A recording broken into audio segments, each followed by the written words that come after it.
Bonjour, chers amis. Ceci est je dirais, une sorte de post-scriptum par rapport à ma dernière émission d'Hervé TV, une émission Panorama Info, consacrée à la République démocratique du Congo, et en particulier à la visite du pape François dans ce pays. Lorsque j'avais enregistré cette émission, c'était mercredi de la semaine dernière, le pape venait d'arriver au Congo, et je n'avais donc pas tous les éléments pour commenter cette visite.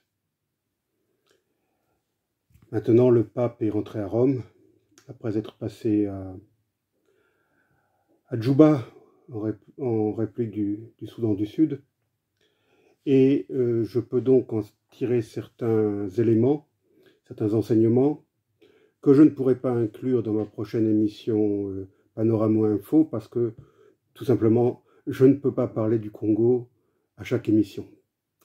Et j'aborderai un autre thème lorsque j'enregistrerai ma nouvelle émission radio, doublée de la vidéo sur Hervé TV, demain.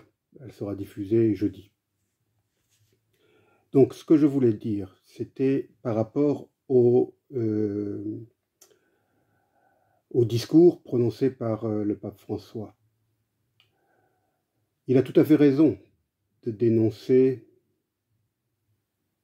la mainmise sur le Congo, sur ses richesses,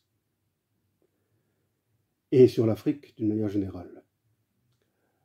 Moi-même, dans mes différentes émissions, dans certaines émissions en tout cas, et dans certains de mes livres, j'ai fait les mêmes constats et j'ai également dénoncé le rôle, par exemple, de certaines multinationales productrices de téléphones portables ou d'ordinateurs ou autres, qui tirent parti ou tirent profit de l'exploitation illégale du coltan dans l'est de la République démocratique du Congo pour fabriquer leurs appareils et pour faire d'énormes profits. Donc, de ce côté-là, je partage tout à fait le constat du pape et la dénonciation du pape. Mais, et il y a un mais de taille, c'est que, premièrement, d'abord, il faut préciser que le pape a parlé en italien, ce que pour ma part je déplore. Je me rappelle de son voyage en Thaïlande et au Japon, et durant ses homélies et discours, il a parlé en espagnol. Qui, en Thaïlande ou au Japon, pouvait comprendre l'espagnol? Personne. Il en va de même au Congo, il a parlé en italien. Je trouve ça très dommage.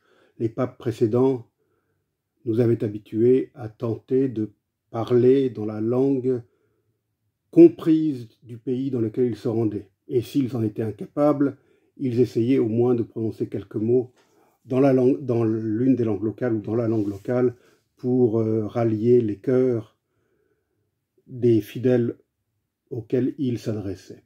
Ce n'est pas le cas du pape François. Bien que jésuite, ce n'est pas un linguiste. Et il semble ne parler que l'espagnol et l'italien. Donc, en République démocratique du Congo, il a parlé italien. Bon. Ce que je tiens à souligner de son intervention, c'est que dans la même phrase, il a dit « ôtez vos mains de la République du Congo », ça j'approuve, avant de continuer « ôtez vos mains de l'Afrique ». Ce que j'approuve partiellement, parce que si on associe ces deux éléments, ces deux morceaux de phrase, et qu'on les met bout à bout, ils étaient bout à bout d'ailleurs dans sa bouche, ça laisse entendre que l'exploitation illégale et sanglante des ressources naturelles de la République démocratique du Congo n'est le fait, directement ou indirectement, que des étrangers, qu'ils soient multinationales ou peut-être pays. Là, il a partiellement raison, parce qu'effectivement, on peut parler de la Chine, pourquoi pas de la France ou des États-Unis ou de la Russie, ou d'autres, et de sociétés issues de ces pays. Mais, quelle est la principale cause la principale origine du pillage des ressources naturelles de la République démocratique du Congo depuis 1996. Quelle est-elle? Il n'y en a qu'une seule, en tout cas, c'est la mère de toutes les causes, c'est le Rwanda de Paul Kagame.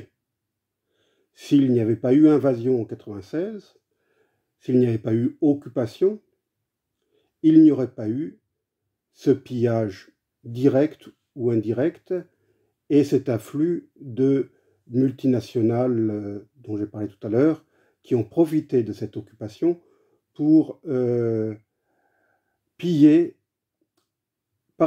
en accord, bien sûr, avec Kigali. Et ça continue jusqu'à aujourd'hui. Donc, ma conclusion, c'est que la source principale du pillage des ressources naturelles du Congo, de la République démocratique du Congo, provient de l'Afrique elle-même, c'est-à-dire d'un pays africain, d'un pays voisin, le Rwanda, et également, bien sûr, de l'Ouganda, voire du Burundi. Enlevez cette cause, et vous aurez déjà réglé une grande partie du problème du pillage des ressources. Parce que les multinationales ou les sociétés étrangères devront passer par Kinshasa pour pouvoir avoir des permis en bonne et due forme pour exploiter les ressources naturelles de la République démocratique du Congo. Donc j'ai eu l'impression, et j'espère me tromper, que le propos pontifical visait à culpabiliser l'Occident, peut-être la Chine, mais à disculper d'autres pays africains, en particulier le Rwanda. Je sais combien le pape François est proche de certains ecclésiastiques rwandais. Je sais comment il a créé un cardinal qui, de mon très humble avis, n'aurait jamais dû être cardinal, à savoir l'ancien militant du Front patriotique rwandais de Paul Kagame, l'actuel archevêque de Kigali. Donc, et ça me déchire de dire une chose pareille, je soupçonne un certain parti pris favorable au Rwanda de la part du souverain pontife. J'espère me tromper. Mais sans renier mes origines catholiques, sans renier le respect dû au Saint-Siège, j'estime que le pape actuel se trompe parfois. Il est loin d'être infaillible en matière de politique internationale. L'exemple du Rwanda et donc de la République démocratique du Congo est un exemple flagrant, mais je pourrais également citer l'exemple de la Chine, où le pape actuel a cherché à conclure un accord calamiteux avec les autorités issues du Parti communiste chinois, au détriment de l'Église réelle, l'Église des catacombes, l'Église catholique, légitime, qui a vécu tant d'épreuves et qui continue à être persécutée en Chine. Et au détriment également des catholiques de Taïwan qui, eux, jouissent d'une liberté absolue d'exercice de leur culte et de pratique de leur foi. J'espère de tout cœur que ce pontificat n'aboutira pas à l'établissement de relations diplomatiques entre le régime anti-religieux, a-religieux de Pékin et à, bien sûr, la rupture de relations diplomatiques entre Taïwan et le Saint-Siège. Rappelons que le dernier État européen à avoir des relations officielles avec Taïwan, la dernière ambassade de Taïwan en Europe, eh bien, c'est à Rome qu'elle se trouve, et c'est l'ambassade de Taïwan auprès du Saint-Siège. Donc, Rome est la seule ville au monde où il y a 2 ambassades chinoises. Il y a l'ambassade de la République populaire de Chine, près la République italienne, et l'ambassade de la République de Chine, Taïwan, auprès des autorités vaticanes. Voilà, c'était le post-scriptum que je souhaitais ajouter à ma dernière émission. Je vous dis à très vite puisque, comme je l'ai dit, c'est demain que je vais enregistrer ma nouvelle émission sur un thème totalement différent, un thème qui ne sera pas africain. À demain!